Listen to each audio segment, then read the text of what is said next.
Hello, everyone. Thank you so much for joining back for the live chat. I'll just introduce them once again and really sorry for the technical error last time. We have with us Avantika Goswami and Tamanna Sengupta from CSE's climate change team. We are here to discuss the global stocktake report. Avantika, let's start with you. So the UN recently released this synthesis report. Can you tell us what exactly the report is all about and why is it relevant today? So to explain that, I'll back up and first talk about what the global stocktake is. Right. The global stocktake is essentially a report card on the Paris Agreement. The Paris Agreement was a treaty, an agreement that was signed by about 200 countries in 2015, where countries agreed to set pledges or targets to reduce greenhouse gas emissions and thereby to control global warming and climate change. So in the text of the Paris Agreement in Article 14, it was decided that every few years, an assessment would be done on how countries are faring. Are the efforts that we have taken so far, are they enough? Do they need to be stronger? Do the targets need to be more ambitious? So this was called the global stocktake. And it was decided that the first global stocktake would be concluded in 2023, which is this year. And thereafter, every 5 years, another global stocktake will be done so that we can keep assessing progress and, as required, make our pledges, or the NDCs as they're called, more ambitious. So we're coming to the end of the first global stocktake. And the global stocktake, this current process started in 2021. So it started with the first phase, which was the collection of inputs. The second phase was the technical phase, where all of the inputs and data collected were assessed, analyzed, and the technical assessment phase was conducted through various means, but one of them was a series of technical dialogues. So these were like 3 big meetings, which featured government representatives, experts, civil society organizations, and UN bodies. So just this month, the United Nations published the synthesis report of the technical phase, which essentially summarizes something like 252 hours of conversations between governments, civil society, experts, UN bodies. One sort of a little bit of confusion lies in the fact that the global stocktake is very similar to, it sounds very similar to the IPCC assessment reports. So the IPCC, as many of you are aware, it's a community of scientists convened by the United Nations. And every 7 years, they publish a package of assessment reports. So the IPCC just published its 6th assessment report, which was a series of 3 reports. But essentially, the IPCC assessment reports, they collate all the latest climate science, and that's used as a guideline by civil society, by government, by the rest of society, essentially. But the global stocktake, interestingly, it does have scientific inputs, but it also has on the ground observations, inputs, demands from government, from NGOs, from various other civil society organizations. So it essentially, the global stocktake combines scientific knowledge with on the ground realities that policy practitioners in these countries have been facing. So that's what makes it unique. And the hope is that as we go into COP28, the final political phase of the global stocktake will determine how we move forward on climate action next year onwards. Tamanna, let's come to you now. What does the 2023 report say? So the synthesis report, like Avantika said, it summarizes all of these conversations across 252 hours and gives us 17 key findings across 3 main themes. The first is mitigation, which refers to the act of reducing emissions in order to meet climate action targets.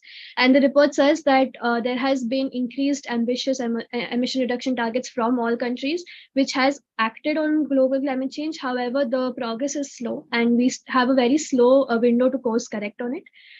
Secondly, they found that phasing out of all fossil fuels and scaling up of renewable energy is critical to just energy transitions. And finally, we need much more ambitious emission reduction targets, and the developed countries are expected to lead the way in that. The second theme is adaptation, which refers to adjusting to a changing climate and preparing for its impacts.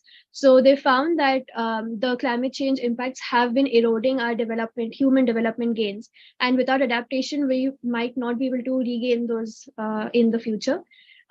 They've seen that there are many more national adaptation plans coming in from countries, but more are needed. And more importantly, they lack a comprehensive monitoring and reporting framework, which is essential.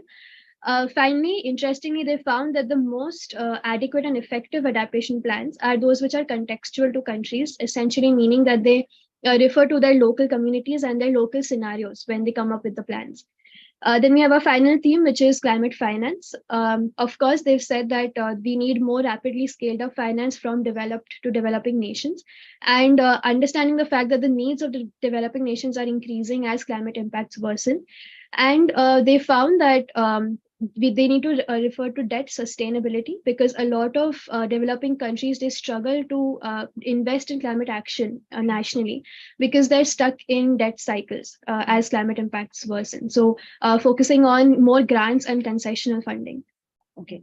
So what are some of the disagreements between countries as we head to the final phase of the GST? So we do have some overarching disagreements, mainly between developed and developing country groups. The first one is this term called pre-2020 versus post-2020. Essentially, pre-2020 refers to the guidelines under the Kyoto Protocol, which expected developed nations to reduce their emissions target by that year, but they failed to do so. Post 2020 largely refers to the updated targets that were given by all nations in 2020, and whether or not they are ambitious enough given their emerging economy status. We then have the equitable access to the remaining global carbon budget.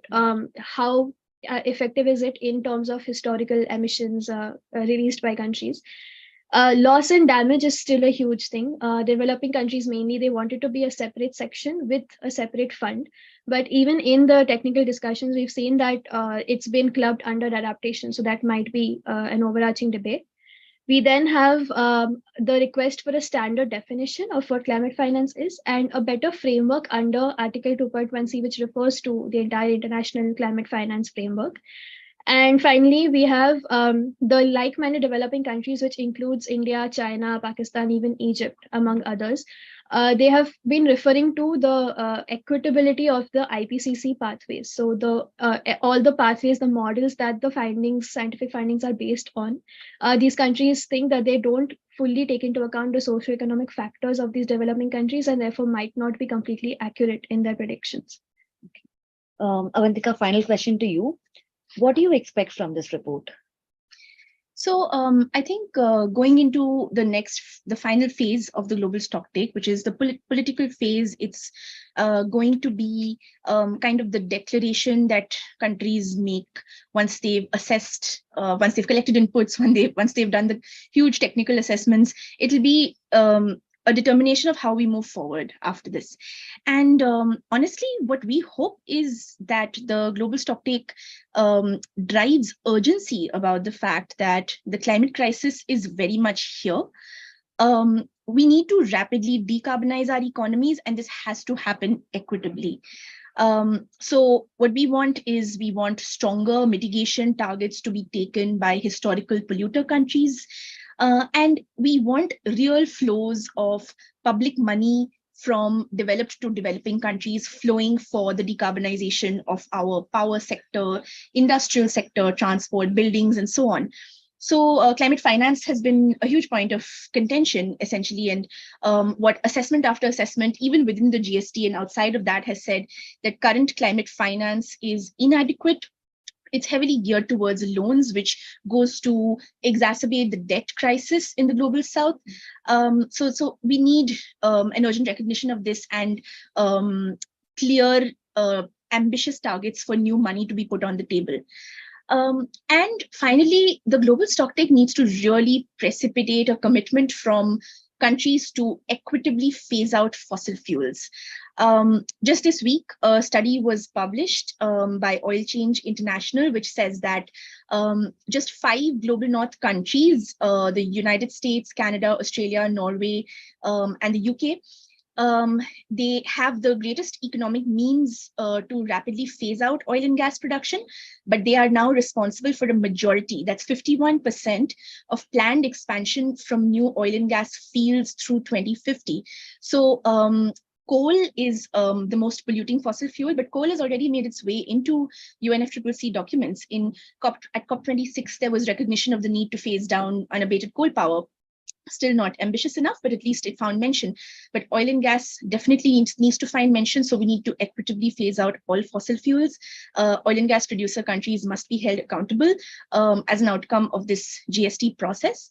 And yeah, so overall, the global stocktake in the final phase must drive the urgency on the schedule of emission reductions and also on the finance that makes this emission reduction possible in the global south.